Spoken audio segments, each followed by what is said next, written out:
Peace, my beautiful family. Welcome to the Omo Show. I'm Omo, the Afrocentric creatress, here to raise the vibrations of the entire Black nation. And I know it's been a while. I don't know why I always feel the need to say that, because at this point, y'all already know I don't be having time to make videos like that. So, hey, let's just get straight to it. Over New Year's break, which was almost a month ago now, my best friend's sister actually suggested that I did a video on the relationship between spirituality and sexuality / I'm gonna throw sensuality with that, because that's what my explanation has to do with as well as sexuality. So with that, I'm just gonna go ahead and talk about my views or my perspectives on that. Like, the question was relating to the balance between the two. Is there any level of having to be balanced, like to engage in sexual behavior, but also to make sure to prevent overindulgence, that type of thing. So regardless, I'm gonna go ahead and I'm gonna start talking about it. So I think that first and foremost, when we're talking about the relationship between sexuality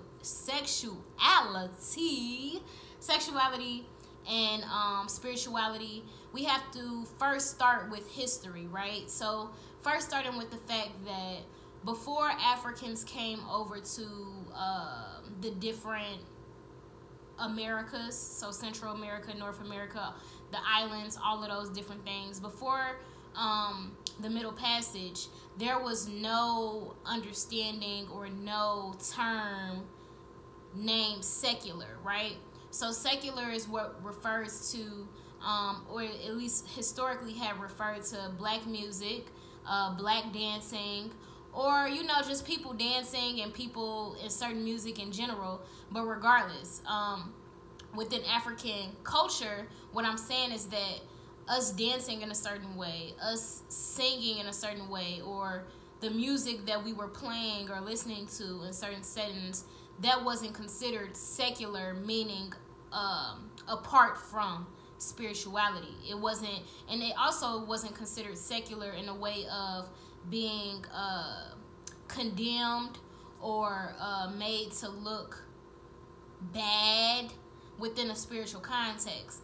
So what I mean too by that is just the fact that within African spirituality, sexuality, sensuality is understood to be a part of our spiritual experience, especially as human beings. You know, with that being said, it's even looked at to be a healing mechanism, you know, a coping mechanism. There's different positions that have been studied to be healing, you know, in a spiritual sense. So there's no condemnation of sex, not even premarital sex. Premarital meaning physical, tangible marriage on a document. That's what I'm talking about. So with that being said, there's not even any condemnation of people who aren't physically, legally married in them engaging in sex. So with that, I study African spirituality. My beliefs are very much aligned with African traditional philosophies. And with that being said, you know, for me, I don't see the separation between spirituality and sexuality. At least what I'm saying is that they're not supposed to be separate. They're not separate. Our sexual experience has much to do with our spiritual experience here on this earth, this plane right now. So with that being said, that's one part of it, right? So sex can be used as a healing mechanism, you know, as I already mentioned, you know, intimacy in general, warmth in general, security in general, like embrace and hugs from another person, like all of this is included in what is a healing mechanism for human beings, you know, at least for those who don't have trauma that creates triggers by physical touch. But just speaking of like normatively, or not even normatively, typically, let's use that word instead, you know, typically these types of physical touches are very healing and very spiritually elevating, you know what I mean? So that's one side to it. And then the other side, which kind of explains why I'm celibate right now, and also had even went through a period of being celibate for 3 years in the past, relates to how overindulgence can overindulgence, but also irresponsible indulgence, can really prevent us from elevating spiritually. So what I mean by that, overindulgence. So even if you're with someone, you know, this could be your partner or not your partner. You know, y'all could be in a legal union, like a physical, tangible legal union, meaning marriage within westernized society, or not. But basically, you all to go on a journey together, where maybe you all fast sometimes from sex or any thing really, but we're speaking about sexuality and sensuality here. But what if you all fast from sexual activities or sensual activities for some time? That's not a negative thing to do. If anything, it could also create discipline within you all, which discipline is also a trait that is needed for our ultimate spiritual elevation. And if you are with someone, the fact that you all can remain disciplined for like a certain amount of time, holding each other accountable, but also not giving in to each other's lust, or, you know, giving into your own lust and different things like that, that makes even a stronger spiritual union, or at least it can make an even stronger spiritual union and spiritual elevation for the both of you. So that's one part of it. So that is what relates to the overindulgence. You know, just being balanced in how much we practice anything would be a great thing. You know, too much of anything can be a bad thing, you know. And that's really anything almost, you know, that I can think of. So, or at least, anyway, I don't have to make all these disclaimers. Y'all get what I'm saying. So then the second part of that was, what was I saying? Oh, being irresponsible, or at least being responsible when it comes to sex, spiritually, and how that relates. Personally, within my practice, within my belief system, even though sex is not viewed as negative and even viewed as something that can be positive when it comes to spirituality, what is something that we should steer away from is engaging in these behaviors with people who are unworthy, who have negative energy, who have bad vibes coming off of them. You know, like, because at the end of the day, this energy is being stored within you. And also, sex is a union within itself. This is why I keep talking about a tangible physical union versus not, because sex itself is a union of energies. You know what I mean? So like for me, or anyone, you know, the people who we've had sex with in the past and are currently having sex with, regardless of if we're physically connected to those people anymore, spiritually there is a connection. Spiritually we have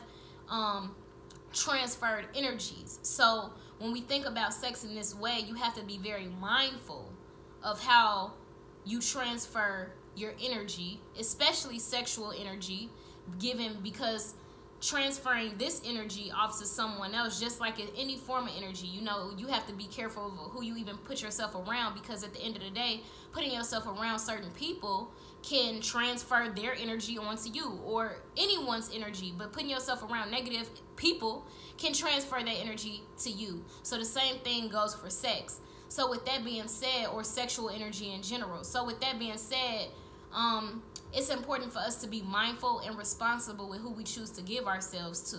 And again, within my spiritual practice and my spiritual beliefs, it doesn't have to be someone who we're legally, physically in a bond with. Like, it doesn't have to be any written documents that said this person is my husband, or this person is my wife, or other significant other, life partner. It doesn't have to be any documents, but they're personally, the way that I choose to go along in my life as I move forward is I do want there to be a defined or confirmed union between us two. You know, this doesn't even have to be, this has to be before sex even takes place. We are now bonded, and it doesn't have to be, again, by written documentation, but we're bonding ourselves to each other. We're committing ourselves to each other in whatever way that looks, because again, that's a whole nother conversation. I could make a video about some other things, which if y'all are interested in my ideas on relationships, monogamy, poly, all of those things, let me know, because I'll surely make a video on it, because I'm really open. So with that being said, anyways, moving along from there, the bottom line is just that we definitely have to be mindful of who we're sharing our energies with, you know what I mean? Because those energies can stick around with us even after those people are gone. So within my spiritual practice, within my spiritual beliefs, there isn't even a separation between sexuality and spirituality, nor is there supposed to be. But as I said, your spiritual elevation or your spiritual position is very much reflective of how you're using your sexual energy at that time. If you are with people who are undeserving, or you're giving your energy away to people who are negative, most likely it's having a negative effect on your spiritual journey. Maybe you're not elevating in the ways that you could be elevating, because there's energy in your life that is holding you back from that spiritual elevation. And also, you know, being with someone who is positive, or even you fasting for some time, you know, like being very selective but also disciplined with how you use your sexual energy says a lot about your spiritual journey as well. You might feel lighter, you might feel more level-headed, you know, you might feel more grounded, you might feel more confident in yourself, and also just your internal qualities, versus feeling like you have to give your physical self away, or that your physical self is what's valued more than your mind, your heart, and your spirit. You know what I mean? So anyway, these are just my thoughts. Again, everything in life to me, or at least most things in life, there are very little things that is this is that and that's just that. A lot of things in our lives are very complex, are continuous theories, and everyone has their own philosophies, where no one is going to believe the exact same thing, or at least even if we do, basically what I'm trying to say is that there's not one universal truth. And with that understanding and with that knowledge, I am inviting all of you all to give your opinions or your own philosophies or thoughts on the relationship between spirituality and sexuality, because I would love to learn from other people. I love hearing other perspectives, or helping people build and sharpen my own perspective by giving me other things to think about. So everybody else do the same, you know.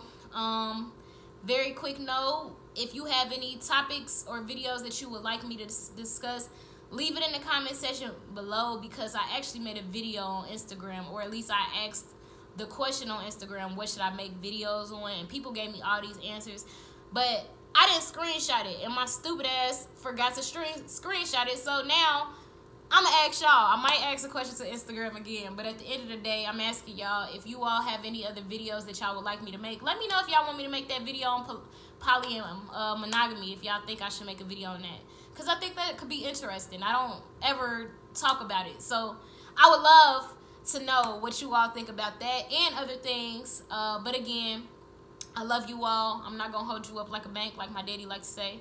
Peace, love, black power all day, every day. Ain't no other way. You know that.